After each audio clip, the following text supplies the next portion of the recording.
Hello guys, in today's video I'm gonna show you how to fix Rocket League lag on Epic Games, easy and quick. First, go to settings here and then go to privacy.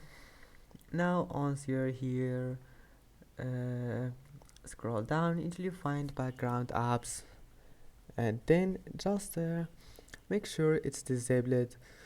You will find here, maybe you'll find it like that, just disable it and then go back and click if you have an NVIDIA GPU, just right click here and here you will find NVIDIA control panel. Now just wait, and here once you're here click use my preference and that's it. Now just select just move it to performance and click apply, and now just wait, and that's it.